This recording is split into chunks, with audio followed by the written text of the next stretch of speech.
ಇವತ್ತಿನ ದಿನಗಳಿಗೆ ಇವತ್ತು ಮೇರುನಟ ಡಾಕ್ಟರ್ ವಿಷ್ಣುವರ್ಧನ್ ಅವರ 75ನೇ ಜನ್ಮದಿನೋತ್ಸವ ಕಾರ್ಯಕ್ರಮವನ್ನು ನಾವು ಏನು ಬನಶಂಕರಿ ಶೃಂಗೇರಿ ಡಾಕ್ಟರ್ ವಿಷ್ಣು ರಸ್ತೆಯಲ್ಲಿರುವ ವಿಷ್ಣು ಕಟ್ಟೆ ಗೆಳೆಯರ ಬಳಗ ಅದು ವಿಷ್ಣು ಸೇನಾ ಸಂಘಟನೆ ವತಿಯಿಂದ ನಾವು ಇವತ್ತು 75ನೇ ಜನ್ಮದಿನೋತ್ಸವ ಕಾರ್ಯಕ್ರಮ ಆರೋಗ್ಯ ಶಿಬಿರ ಇರ್ಬೋದು, ರಕ್ತದಾನ ಶಿಬಿರ ಇರ್ಬೋದು, ಅನ್ನದಾನ ಶಿಬಿರ ನಾವು ಆಯ್ಕೊಂಡಿದ್ದೀವಿ. ಸುಮಾರು 5,000 ಅಭಿಮಾನಿಗಳಿಗೆ ಊಟದ ವ್ಯವಸ್ಥೆ ನಾವು ಮಾಡ್ತಾ ಇದ್ದೀವಿ. ಬಂದಂಗೆ ಅಭಿಮಾನಿಗಳು ಇವತ್ತು ಅಭಿಮಾನಿಸುತ್ತಿರುವ ಪುಣ್ಯಭೂಮಿಯಲ್ಲಿ ನಮಗೆ ಸರ್ಕಾರನೂ ಅವಕಾಶ ಕೊಟ್ಟಿಲ್ಲ, ಹಾಗೂ ಕೋರ್ಟು ಅವಕಾಶ ಕೊಟ್ಟಿಲ್ಲ. ನಾವು ಕೋರ್ಟ್ ಮೊರೆ ಹೋಗಿದ್ದೆ, ಒಂದು ಕಾರ್ಯಕ್ರಮಕ್ಕೆ ಅನುಮತಿ ಕೊಡಿ ಅಂದ್ಬಿಟ್ಟು ಅದಕ್ಕಿಂತ ಜಾಗದ ಬಗ್ಗೆ ಕನ್ಸಿಡರ್ ಮಾಡಿದ್ದಾರೆ ಹೈಕೋರ್ಟು, ಬಟ್ ಕಾರ್ಯಕ್ರಮಕ್ಕೆ ಅನುಮತಿ ಕೊಟ್ಟಿಲ್ಲ. ಹಾಗಾಗಿ ಅಭಿಮಾನಿಗಳು ಹೆಚ್ಚಿನ ಸಂಖ್ಯೆಯಲ್ಲಿ ಏನು ವಿಷ್ಣು ಕಟ್ಟೆ ಗೆಳೆಯರ ಬಳಗ ಏನಿದೆ ಅಲ್ಲಿಗೆ ಬಂದು ಒಂದು ಅಣ್ಣನ ಏನಿದೆ ನಾವು ಮಂಟಪದಲ್ಲಿ ಒಂದು ಮೀನು ಅಲಂಕಾರ ಮಾಡಿದ್ದೀವಿ, ಅದ್ದೂರಿಯಾಗಿ ಕಾರ್ಯಕ್ರಮ ನಡೀತಾ ಇದೆ. ಬಂದು ಈ ರಸ್ತೆಯಲ್ಲಿ ಏನು ಡಾಕ್ಟರ್ ವಿಷ್ಣು ರಸ್ತೆಯಲ್ಲಿ ಬಂದು ಆಶೀರ್ವಾದ ತಗೊಂಡು ಒಂದು ಪ್ರಸಾದ ವಿನಿಯೋಗ ಮಾಡ್ಕೊಂಡು ಹೋಗಬೇಕು ಅಂತ ಅಭಿಮಾನಿಗಳಿಗೆ ಕೇಳ್ಕೊಳ್ತೀನಿ. ಸಂಜೆ 6 ಗಂಟೆ 7 ಗಂಟೆವರೆಗೂ ಕಾರ್ಯಕ್ರಮ ನಡೆಯುತ್ತೆ ಅಂತ ಹೇಳ್ತೀನಿ. ಇದರ ಒಂದು ಏನು ನಮ್ಮ ನಾರಾಯಣನವರ ನೇತೃತ್ವದಲ್ಲಿ ಈ ಕಾರ್ಯಕ್ರಮ ನಾವು ಆಯೋಜನೆ ಮಾಡಿದ್ದೀವಿ. ಯಾರು ಬರ್ತಾ ಇದ್ದಾರೆ ಸರ್? ಅಂದ್ರೆ ಅನಿರುದ್ಧ ಬರ್ತಾ ಇದ್ದಾರೆ ಅಥವಾ ಭಾರತಿ ವಿಷ್ಣುವರ್ಧನ್ ಅವರು ಏನಾದ್ರು ಬರ್ತಾ ಇದ್ದಾರಾ? ಅವ್ರು ಯಾರು ಬರ್ತಾ ಇಲ್ಲ. ರಮೇಶ್ ಭಟ್ಟು ಬರ್ತೀನಿ ಅಂತ ಹೇಳಿದ್ದಾರೆ. ವಿಷ್ಣುಜಿ ಅವರ ದತ್ತುಪುತ್ರ. ಯಾಕೆ ಅವರೆಲ್ಲ ಬನ್ನಿ ಇನ್ಫಾರ್ಮ್ ಮಾಡಿಲ್ಲ ಅವರಿಗೆ ಏನು ಅಂತ? ಇಲ್ಲ, ಅವರು ಅಲ್ಲಾಗಿದ್ರೆ ಬಂದಿರೋರೇನೋ ಕೇಳ್ಕೊಂಡ್ರು ಅವರು ಮುಖ್ಯಮಂತ್ರಿಗಳ ಹತ್ರ. ಆದ್ರೆ ಸರ್ಕಾರ ಪರ್ಮಿಷನ್ ಕೊಟ್ಟಿಲ್ಲ. ಈ ಸರ್ಕಾರ ಅರಣ್ಯ ಇಲಾಖೆ ವಶಪಡಿಸ್ಕೊಳ್ಳಿ ಅಂತ ಹೇಳಿದ್ರು ಈ ಸರ್ಕಾರಕ್ಕೆ ಯಾವುದೇ ಇಚ್ಛಾಶಕ್ತಿ ಕೊರತೆ ಇಲ್ಲ. ಮತ್ತೆ ಇವತ್ತೇನು ನಮಗೆ ಕಣ್ಣೋರ್ಸಕ್ಕೆ ನಮಗೆ ಡಾಕ್ಟರ್ ವಿಷ್ಣುವರ್ಧನ್ ಕರ್ನಾಟಕ ರತ್ನ ಕೊಟ್ಬಿಟ್ಟು ನಮಗೆ ಪುಣ್ಯಭೂಮಿ ವಿವಾದನ ಹಂಗೆ ಮುಚ್ಚಾಕ್ಬಿಟ್ರು.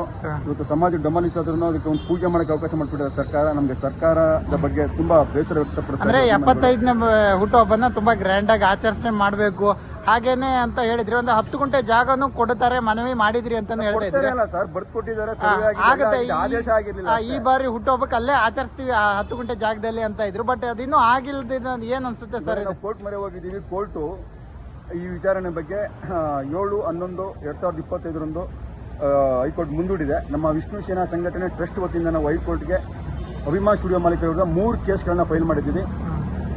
ಒಂದು ಡಮಾಲಿಶ್ ವಿರುದ್ಧ ಒಂದು ಕೇಸ್ ಫೈಲ್ ಮಾಡಿದ್ದೀವಿ, ಕೇವೇಟ್ ಹಾಕೊಂಡಿದ್ದೀವಿ, ಮತ್ತೆ ಇವಾಗ ರಿಟ್ ಪಿಟಿಷನ್ ಹಾಕೊಂಡಿದ್ದೀವಿ. ಆ ರಿಟ್ ಪಿಟಿಷನ್ ಅಲ್ಲಿ ಕೋರ್ಟು ನಮಗೆ ಕಾರ್ಯಕ್ರಮಕ್ಕೆ ಅನುಮತಿ ಕೊಡಲಿಲ್ಲ. ಬರೀ 10 ಗುಂಟೆ ಜಾಗನ ಕನ್ಸಿಡರ್ ಮಾಡಿ ನಮ್ಮ ದಾಖಲೆಗಳನ್ನ ಪರಿಶೀಲಿಸಿ 10 ಗುಂಟೆದು ಅದನ್ನ ಸರ್ಕಾರದ ಅಧಿಕಾರಿಗಳಿಗೆ ಅಭಿಮಾನಿಸಿದ ಮಾಲೀಕರಿಗೆ ಒಂದು ನೋಟಿಸ್ ಜಾರಿ ಮಾಡಿದೆ. ನವೆಂಬರ್ 7ನೇ ತಾರೀಕು ಅದನ್ನ ಪ್ರಕರಣ ಹೈಕೋರ್ಟ್ನಲ್ಲಿ ಬರಲಿದೆ. ಅಂದ್ರೆ ಸಾಕಷ್ಟು ಜನ ಅಲ್ಲೂ ಹೋಗ್ತಾ ಇದ್ದಾರೆ. ಬಟ್ ಅಲ್ಲಿ ಹೋದಾಗ ಏನು ಅಲ್ಲೂ ನಡೀತಾ ಏನು ಅಭಿಮಾನಿಗಳಿಗೆ? ಸರ್, ಅಲ್ಲಿ ಪೊಲೀಸ್ ಸೆಕ್ಯೂರಿಟಿ ಹಾಕೊಂಡಿದ್ದಾರೆ. ಅಭಿಮಾನಿಗಳು ಬಂದವ್ರನ್ನ ವಾಪಸ್ ಕಳಿಸ್ತಾರೆ. ಅಲ್ಲೇನು ಸೆಲೆಬ್ರೇಷನ್ ಇಲ್ಲ ಇಲ್ಲ ಸರ್, ಏನಿಲ್ಲ. ಅಂದ್ರೆ ಸುದೀಪ್ ಅವರು ಒಂದು ಜಾಗ ತಗೊಂಡಿದ್ರು ಅಂದ್ರೆ ಅದೇನಾಯ್ತು? ಅದು ಏನು ಉದ್ಘಾಟನೆ ಇನ್ನು ಏನು ಅದ್ರ ಬಗ್ಗೆ ಯಾವುದು ಇನ್ನೂ ನಿರ್ಧಾರ ತಗೊಂಡಿಲ್ಲ.